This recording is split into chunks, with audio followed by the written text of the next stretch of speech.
overnight, police are investigating the death of a man who was hit by a car on Bardstown Road. This happened around 10 o'clock last night, not far from Bashford Manor. Police say the man was crossing the road when he was hit and died at the scene. We are told the driver did remain at the scene and was cooperative, but they were arrested on unrelated charges.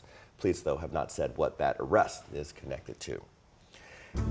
JCPS heads back to class in just over 2 weeks, and the district says this year it's ready. This comes after last year's start of school that saw some bus riders arriving home as late as 9 o'clock or so at night. So Jim Stratman joining us here in the studio with more on this. We know, Jim, that there are some changes in place to try to make sure that nothing like that happens again. Yeah, the district says that it's learned a lot of lessons over this past year, and they learned them the hard way last year. They have acknowledged that. But now the district says that they have more drivers than they do routes, with even more drivers from TARC ready to join their ranks. So here are some of the numbers right now. They seem to have, the district says that they have 561 drivers to 510 routes. 70 drivers from TARC are set to come over as part of a district's agreement with the company. JCPS says that 12 of those TARC drivers are already licensed and ready to drive, but the other 58 are still in the process of training, and that could still take a few weeks. But as these 58, which we're confident a significant number, and hopefully all of them will pass the S license training and have that done in the next 2 weeks. Dr. Polio said with the new drivers coming in, the district will look to restore some routes for some free and reduced lunch students. That includes students at schools like Manual, Mayle, and Butler High Schools, Johnson Traditional Middle Schools, and Coleridge, Taylor, and Young Elementary Schools. Now, those changes won't happen until after the school year starts. If you do have specific questions about your busing situation, the new JCPS Bus Teller tool is up and running. I'll touch more on that and what's different for that this year coming up in the next half hour. Eric, Grace? All right, Jim, thank you. For those affected by the busing cuts approved earlier this year, the district will be paying out gas stipends. They'll be available to most families driving their students to school. The majority will get $5 a day, while free and reduced lunch families will get $10 a day. Now, exactly how much you receive does depend on how many students are in your family and what school they go to.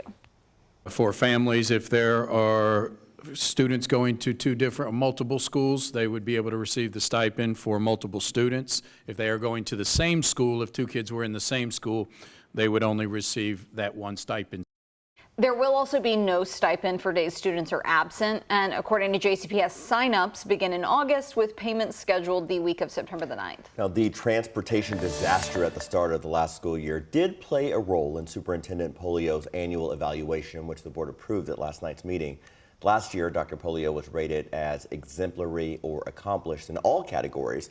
This year, however, he says the board had one score of needing improvement.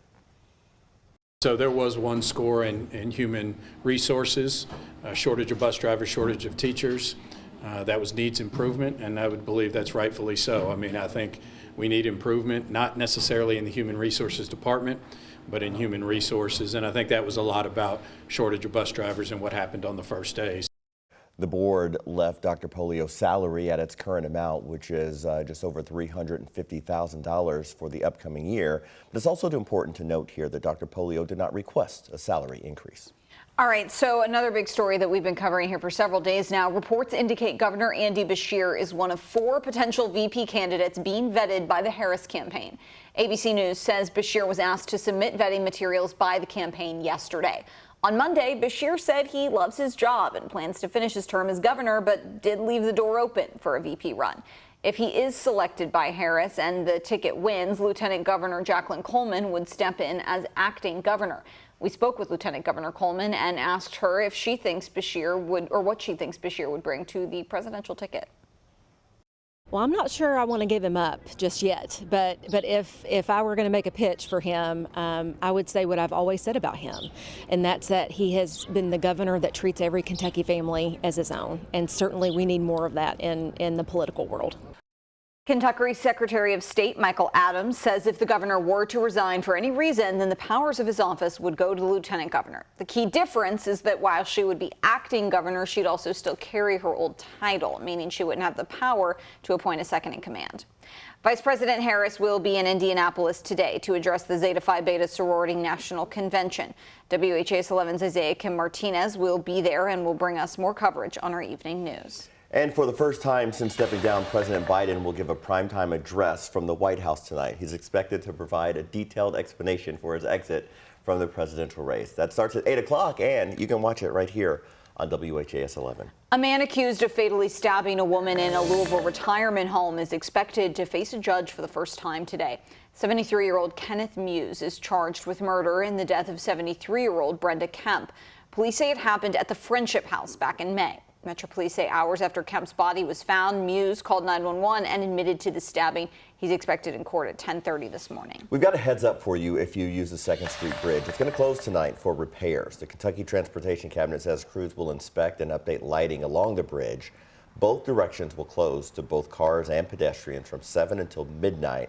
Your suggested detour route is either the Sherman-Minton Bridge or I-65 across the Kennedy or the Lincoln.